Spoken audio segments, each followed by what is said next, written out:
সুপ্রিয় দর্শক, আপনারা সকলেই জানেন যে লোকসভা নির্বাচন দরজায় কড়া নাড়ছে।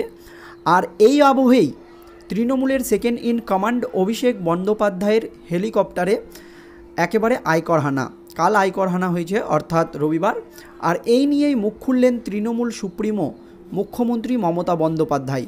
কারণ এই ঘটনা নিয়ে কিন্তু প্রবল চাপে রয়েছে তৃণমূল।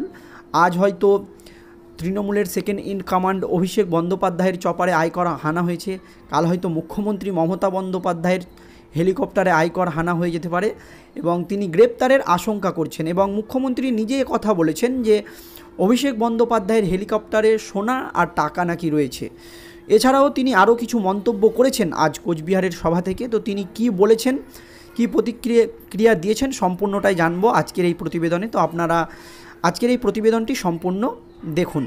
তো বিগত কয়েকদিন ধরে উত্তরবঙ্গের ভোট প্রচারে রয়েছেন তৃণমূল সুপ্রিমো মুখ্যমন্ত্রী মমতা বন্দ্যোপাধ্যায়। আপনারা সকলেই জানেন কুচবিহারে প্রথম দফায় ভোট, তো সেখানেই তিনি রয়েছেন। আর কুচবিহারে তৃণমূল প্রার্থী জগদীশ চন্দ্র বাসুনিয়ার সমর্থনে আজ সেখানে সভা করেছেন তিনি। আর সেখান থেকেই মুখ খুলে একেবারে বিস্ফোরক মুখ্যমন্ত্রী মমতা বন্দ্যোপাধ্যায়, কারণ তার মধ্যেও কিন্তু একটা ভয় কাজ করছে। আর সেখান থেকে কেন্দ্রের বিজেপি সরকারকে একের পর এক তোপ দেখেছেন মমতা। মুখ খুলেই রবিবার ডায়মন্ড হারবারের তৃণমূল প্রার্থী অভিষেক বন্দ্যোপাধ্যায়ের হেলিকপ্টারের আয়কর হানা নিয়ে একেবারে তোপ দেখেছেন মুখ্যমন্ত্রী মমতা বন্দ্যোপাধ্যায়। কার্যত সভামঞ্চ থেকে একেবারে ক্ষোভ উগড়ে দেন, কারণ এতটাই তার ভয় রয়েছে যে তিনি বলেন যে অভিষেকের একটি মিটিংয়ে যাওয়ার কথা ছিল, বাবুরা সেখানেও চলে গিয়েছে, হেলিকপ্টারে নাকি সোনা আর টাকা নিয়ে আসছে অভিষেক। একথা মুখ্যমন্ত্রী মমতা বন্দ্যোপাধ্যায় নিজে বলেছেন। তাহলে কি অভিষেক ব্যানার্জি কোনো দিনও হেলিকপ্টারে করে টাকা আর সোনা নিয়ে যায় না যায় সেটা তার ব্যাপার, কিন্তু একথা তিনি বলেছেন। এরপরেই তৃণমূল সুপ্রিমো মুখ্যমন্ত্রী মমতা বন্দ্যোপাধ্যায়ের অভিযোগ, ওসব আমরা করি না, ওসব বিজেপি করে। তার কথায় টাকা পয়সা কিন্তু মুখ্যমন্ত্রী মমতা বন্দ্যোপাধ্যায় বা অভিষেক ব্যানার্জি কোনোদিন হেলিকপ্টারে নিয়ে যায় না, ওইসব বিজেপির নেতারা করে। আর প্রসঙ্গত সূত্র মারফত আমরা যা খবর পেয়েছি তাতে কিন্তু মুখ্যমন্ত্রীর সভায় আজ কিন্তু সেই রকমভাবে লোকের সাড়া মিলেনি। মানে যে পরিমাণে লোক হয় সেই পরিমাণে কিন্তু হয়নি। তৃণমূলের সভায় আজকে কিন্তু লোক খুবই কম হয়েছিল। এই থেকেই বোঝা যাচ্ছে যে মুখ্যমন্ত্রী কিন্তু প্রবল চাপে রয়েছে। আর এই আবহে তিনি আরও কিছু উক্তি করেছেন এবং তিনি বলেন, আমরা এখানে সমস্ত কাজ করছি।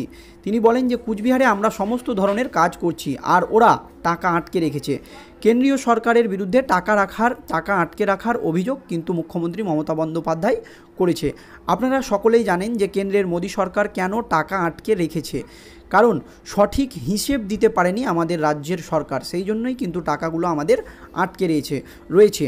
যারা যোগ্য প্রাপক এই রাজ্যের, যাদের ঘর বাড়ি পাওয়ার কথা তারা কিন্তু পায়নি। এই রাজ্যের যারা তৃণমূল নেতৃত্ব বা যারা উচ্চ লেভেলের লোক তারাই কিন্তু পেয়েছে, গরিব মানুষ কিন্তু আয়ুষ্মান ভারতের টাকা পায়নি, এমনই অভিযোগ করেছে কেন্দ্রের মোদী সরকার। এবং মুখ্যমন্ত্রী মমতা বন্দ্যোপাধ্যায়ের সরকার বা তৃণমূল সরকার সঠিক হিসেব কেন্দ্রের কাছে দিতে পারেনি, সেই জন্যই কিন্তু টাকা আটকে রয়েছে, কথা কিন্তু আমরা জানি। তবুও কিন্তু মুখ্যমন্ত্রী মমতা বন্দ্যোপাধ্যায় আজ কুচবিহারের সভা থেকে এই অভিযোগ করেন। এছাড়াও তিনি বলেন, চাষি ভাই বোনেরা আপনারা কি কেন্দ্রের সাহায্য পান? আপনারা তো পান না, আপনাদেরই আমরা সাহায্য করি। এছাড়াও তিনি আরও বলেন, আমরা নাকি সব জায়গায় টাকা চুরি করছি। মুখ্যমন্ত্রী মমতা বন্দ্যোপাধ্যায় নিজে বলেছেন যে আমরা নাকি সব জায়গায় টাকা চুরি করছি। আমি চ্যালেঞ্জ করে বলছি, বাংলা চোর নয়। চ্যালেঞ্জ করে বলছি, পারলে শ্বেতপত্র প্রকাশ করুক মোদী সরকার। একথা তিনি বলেন যে বাংলার কোনো নেতারা নাকি চোর নয়, একথা মুখ্যমন্ত্রী বলছেন। এই কথা কি মানায় মুখ্যমন্ত্রীর মুখে? আপনারা যদি দেখেন বাংলার যে তৃণমূল নেতৃত্ব, আমাদের রাজ্যের যে শিক্ষামন্ত্রী, তার বাড়ি থেকে কত কোটি কোটি টাকা উদ্ধার হয়েছে এবং সে এখন জেলে রয়েছে। এটা কিন্তু বাংলার মানুষ স্বচক্ষে দেখেছে। মুখ্যমন্ত্রী যতই বলুক না কেন, এগুলো কিন্তু বাংলার মানুষ দেখেছে যে কত পরিমাণে কালো টাকা বাংলা থেকে উদ্ধার করেছে কেন্দ্রীয় তদন্তকারী সংস্থা ইডি এবং সিবিআইয়ের আধিকারিকরা।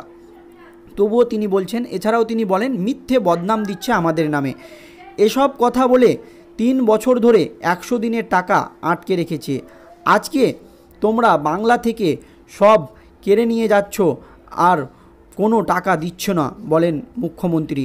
সোমবার কোচবিহারের সভা থেকে বিজেপিকে তীব্র আক্রমণ করে এই কথাই বলেন তৃণমূল কংগ্রেস সুপ্রিমো মুখ্যমন্ত্রী মমতা বন্দ্যোপাধ্যায়। এই অভিযোগ করেছেন, কিন্তু এই অভিযোগে বিজেপির নেতারা কর্ণপাত করতে নারাজ। এছাড়াও বিজেপিকে তোপ দেখে তিনি বলেন, আমরা রাজ্যে আয়ুষ্মান ভারত করিনি। আপনারা জানেন আয়ুষ্মান ভারতের কার্ডে বাড়িতে একটা স্কুটার থাকলেও নাকি সেই আয়ুষ্মান ভারতের কার্ড সাধারণ মানুষ পাবে না, কথা তিনি বলেছেন। এবং তিনি বলেন যে আমরা সকলকেই স্বাস্থ্যসাথী কার্ড দিয়েছি। আর আপনারা সকলেই জানেন আয়ুষ্মান কার্ডে কিন্তু গোটা ভারতবর্ষের হসপিটাল থেকে আপনারা চিকিৎসা নিতে পারবেন, নার্সিংহোম থেকে। আর এটা কিন্তু বাংলায় চালু করেনি মুখ্যমন্ত্রী মমতা বন্দ্যোপাধ্যায়। আর তার জন্য তিনি স্বাস্থ্যসাথী কার্ড দিয়েছে ঠিকই, কিন্তু সেটা শুধু বেঙ্গলেই।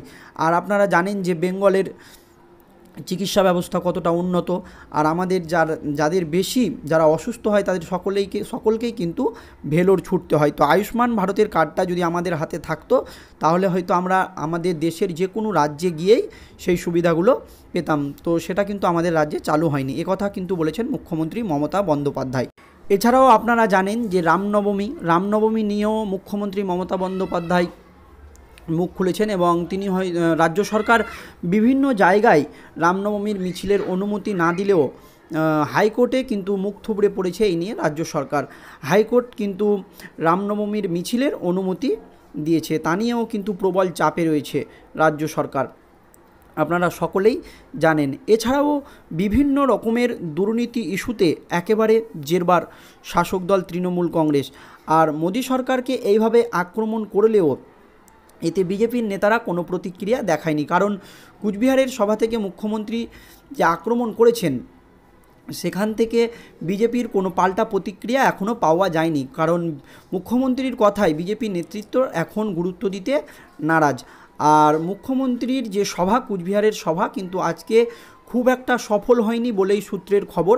সেখানে খুব বেশি একটা লোকও হয়নি বা খুব জনসমাগম কিন্তু হয়নি, কারণ অন্যান্যবার মুখ্যমন্ত্রীর সভায় যেভাবে লোক হয় তা কিন্তু হয়নি। আর অভিষেক বন্দ্যোপাধ্যায়ের চপারে যে আয়কর হানা, তা নিয়ে কিন্তু এখন প্রবল চাপে রয়েছেন মুখ্যমন্ত্রী মমতা বন্দ্যোপাধ্যায়, যে এইভাবে যদি সেখানে আয়কর হানা হয়ে যায় তাহলে সেটা নিয়ে কি করা যায়। আজ হয়তো অভিষেক বন্দ্যোপাধ্যায়ের চপারে আয়কর হানা হয়েছে, কাল মুখ্যমন্ত্রী মমতা বন্দ্যোপাধ্যায়ের চপারেও আয়কর হানা হতে পারে।